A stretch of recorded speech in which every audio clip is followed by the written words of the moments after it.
Hi friends, welcome to our channel. Bhanumathi మా ఇంటి Mahalakshmi serial next ఎపిసోడ్లో ఏం జరగబోతోందో ఈ వీడియోలో చూసి తెలుసుకుందాం. జైలు నుండి ఇంటికి తిరిగి వచ్చిన బలరాం అసలేం జరిగింది అని తెలుసుకోవడానికి ఈ వీడియోని స్కిప్ చేయకుండా ఎండ్ వరకు చూసేయండి. లాయర్ గారు బెయిల్ని తీసుకొని వస్తారు. అప్పుడు పార్థు చాలా సంతోషపడతాడు. అలా పోలీస్ స్టేషన్ లోపలికి వెళ్తారు. ఆ బెయిల్ని ఎస్ఐకి సబ్మిట్ చేస్తారు. అప్పుడు ఎస్ఐ ఆ డాక్యుమెంట్స్ అన్నీ చూసి రిలీజ్ చేయండి అని చెప్తారు. అప్పుడు బలరాం చాలా కోపంగా బయటికి వస్తాడు. అప్పుడు ఎస్ఐ ఇక నుంచైనా ఏ పోలీస్తో ఇలా గొడవ పడకండి అని అంటాడు. అప్పుడు బలరాం మౌనంగా వెళ్ళిపోతాడు. అలా బలరాం రిలీజ్ అవ్వగానే పార్థు బలరాంని హత్తుకొని నాన్న అని బాధపడుతూ ఉంటాడు.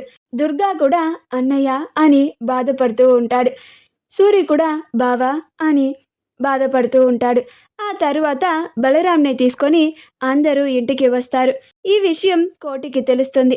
అప్పుడు కోటి ప్రమీల అమ్మా అని పిలుస్తూ ఉంటాడు. అప్పుడు కుమారి ఏంట్రా అని అనుకుంటూ వస్తుంది. ప్రమీల ఏంటయ్యా అని అంటుంది. అప్పుడు ఆ కేకలకి భానుమతి వసులు కూడా దూరం నుంచి వింటూ ఉంటారు. అప్పుడు కోటి బలరాం గారికి బెయిల్ వచ్చేసిందంట అని చాలా సంతోషంగా చెప్తూ ఉంటాడు. ఆ మాట వినగానే భానుమతి వసులు కూడా చాలా సంతోషపడతారు. అమ్మయ్య, నేను చేసిన తప్పుకి ఆయన ఇన్ని అవమానాలు పడ్డారు, ఇన్ని రోజులు నా కారణంగా జైల్లో ఉన్నారు అని చాలా బాధపడ్డాను. ఆ దేవుడి దయ వల్ల ఇప్పుడు ఆయనకి బెయిల్ వచ్చేసింది. చాలు, నాకు ఇప్పుడు సంతోషంగా ఉంది అని ఊపిరి పీల్చుకుంటుంది. ఆ తర్వాత కుమారి పోనీలేరయ్యా, బలరాం గారికి బెయిల్ వచ్చింది కదా అని సంతోషపడుతుంది.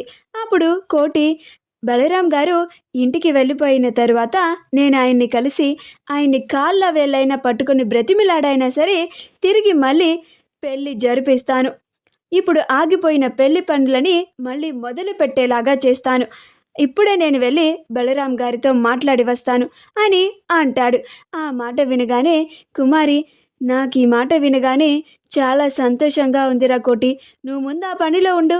బలరాం గారితో మాట్లాడి ఆయన్ని మజ్జిగ చేసుకొని ఎట్లాగైనా మన భానుమతి వాళ్ళ ఇంటి కోడలయ్యేలాగా చూడు.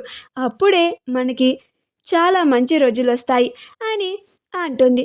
ఈ మాట వినగానే భానుమతి కంగారు పడిపోతుంది. మళ్ళీ పెళ్ళినా అని భయపడిపోతూ ఏడుస్తూ ఉంటుంది. ఇంత కష్టపడి పెళ్ళి ఆపించి ఇంత జరిగినా కానీ మళ్ళీ తిరిగి పరిస్థితి మొదటికే వచ్చింది అని చాలా బాధపడుతూ ఏడుస్తూ ఉంటుంది. అప్పుడు వసు బాధపడకక్క అని ఓదారుస్తూ ఉంటుంది.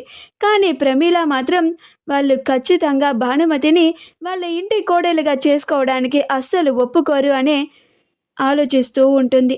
బలరాం ఇంటికి వెళ్ళగానే ఆ అమ్మాయి ఎవరో తెలుసుకున్నావా పార్థు అని అంటాడు. అప్పుడు పార్థు లేదు నాన్న, ఆ పనిలోనే ఉన్నాను అని అంటాడు. అప్పుడు బలరాం ముందు నేను ఇన్ని అవమానాలు పడడానికి, ఇన్ని రోజులు జైల్లో ఉండడానికి కారణమైన ఆ అమ్మాయి ఎవరో తెలుసుకొని తీరాల్సిందే పార్థు. ఆ అమ్మాయిని మాత్రం అస్సలు వదిలిపెట్టను అని భీష్మించుకొని కూర్చుంటాడు. ఆ మాట వినగానే శాంభవి భువనాలు ఇద్దరు చాలా భయపడిపోతూ ఉంటారు. అప్పుడు పార్థు మాట ఇస్తున్నాను నాన్న, ఆ అమ్మాయి ఎవరైనా తీసుకొచ్చి నీ కాళ్ళ దగ్గర పడేస్తాను నాన్న అని మాట ఇస్తాడు. మా వీడియో కనుక మీకు నచ్చినట్లయితే లైక్ చేయండి, షేర్ చేయండి, మా ఛానల్ని సబ్స్క్రైబ్ చేసుకోండి. పక్కనే ఉన్న బెల్ ఐకాన్ని క్లిక్ చేయడం మాత్రం మర్చిపోకండి.